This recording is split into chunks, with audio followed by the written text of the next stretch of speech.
दिनों कई बार आप लोगों से अनुरोध किया कि भाई हमारे जनपद में और पूरे प्रदेश में एक और भयावह स्थिति चल रही है। बहुत ज्यादा लोगों से ये अनुरोध किया जाता है कि भाई जब भी आप सड़क पर चलें तो अपना ख्याल रखें और अपने सिर पर हेलमेट जरूर रखें जिससे आपकी जान बचती है। लेकिन कोई तैयार नहीं होता सामान्य रूप से। लेकिन जब किसी के घर में ये अव्यवस्था या कोई एक्सीडेंट होने के कारण कोई बात होती है तब याद आती है। उसी तरह से वोट देके ये वोट लोकतंत्र जनतंत्र में हम लोगों को इतना बड़ा अधिकार दिया गया है। ये देश साक्षी है कि एक वोट की वजह से भारत की सरकार चली गई थी। तो एक वोट की महत्ता कितनी है ये आप समझिए। और इससे ज्यादा चुनाव आयोग के द्वारा जो इस बार एक मुहिम चलाई गई थी SIR की, उसका कारण ये था कि हर जगह ये देखा जा रहा था कि लोग बड़ी संख्या में वोट डाल रहे हैं लेकिन फिर भी मत प्रतिशत बढ़ नहीं पा रहा है, वो 60-65%। इसका मतलब ये देखा गया कि कुछ विसंगति है। विसंगति कुछ नहीं है, कुछ विसंगति ये थी कि बहुत से लोगों की क्योंकि कालखंड है जो आया उसे जाना है, तो बहुत से लोगों की मृत्यु हो गई लेकिन उनके नाम उसमें विद्यमान रहे। बहुत से लोग एक जगह से दूसरी जगह से तीसरी जगह जाते रहे लेकिन अपने नामों को केवल जुड़वाते तो रहे, कटवाते नहीं रहे। जिसके कारण हर विधानसभा में, जैसे यहीं की विधानसभाओं में बड़ी संख्या में वोटों में परिवर्तन, इसे कहें तो वोटर लिस्ट का शुद्धिकरण हुआ है। और इसमें जनपद बलिया की जनता ने बड़ा बढ़ चढ़ के भाग लिया है। DM साहब ने बड़ा प्रयास किया, पूरी टीम ने, जो भी हमारे BLO साहिबान लगे हुए थे और जो राजनीतिक पार्टियों के BLA साहिबान लगे हुए थे। लेकिन फिर भी ये अंतिम पड़ाव नहीं है। अभी भी बार ये अवसर है जिसमें बहुत अच्छी तरीके से लिखा हुआ है। अगर अब भी आपके नाम रह जाते हैं तो इन्हें जरूर पढ़िए।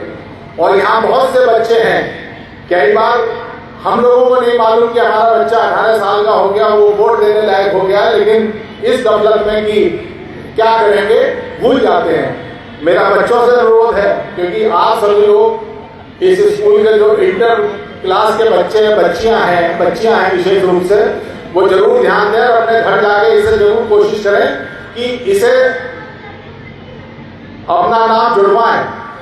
और जिस तरह से स्कूल और यूनिवर्सिटीज में छोटी कल्चरल बॉडी होती है, उसके लिए बच्चे आपस में इलेक्शन करते हैं और उसके लिए एक वोट के लिए कन्वेंसिंग करते हैं। वैसे ही जब इस देश की कोई भी सरकार बनानी हो, आपको त्रिस्तरीय स्तर पर सरकार बनानी हो, प्रदेश की सरकार बनानी हो या देश की सरकार बनानी हो, तो आपको अपने वोटों को डालना चाहिए। और क्योंकि ये 16वां है, इसका मतलब लगातार अभी भी गुंजाइश है। इसे देख के मुझे सरकार के और ECI के विशेष रूप से जो प्रयास चल रहे हैं, दुष्यंत कुमार की किसी और परिवेश में कही गई होगी 2 लाइनें, लेकिन आज मुझे ECI की वही स्थिति लग रही है कि महज हंगामा खड़ा करना मेरा मकसद नहीं। मेरी कोशिश है ये सूरत बदलनी चाहिए।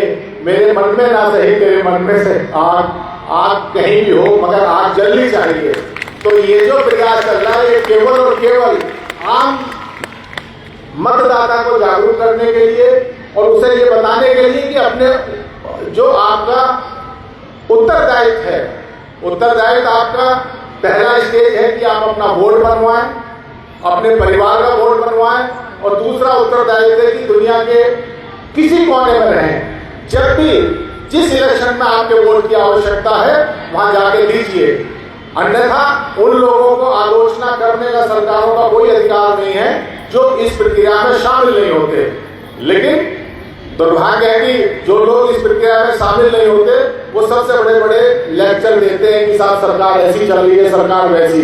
सरकार के बारे में टिप्पणी जब करिए जब सरकार बनाने में आपने अपनी भूमिका निभाई हो। एक बार फिर, क्योंकि ये प्रक्रिया सतत चल रही है, अभी भी जिन लोगों के नाम नहीं जुड़े हैं वो फॉर्म 6 भर के अपना जुड़वा सकते हैं। जिन लोगों को शुद्धिकरण चाहिए, अलग अलग फॉर्म्स हैं, आप भरिए, ऑनलाइन भरिए। ये जो मोबाइल आपके हाथ में, आज कोई ऐसा आदमी नहीं है जिसके हाथ में, पहले तो आपको कष्ट करना पड़ता था, लेकिन इस मोबाइल ने आपके जीवन में हर तरह का परिवर्तन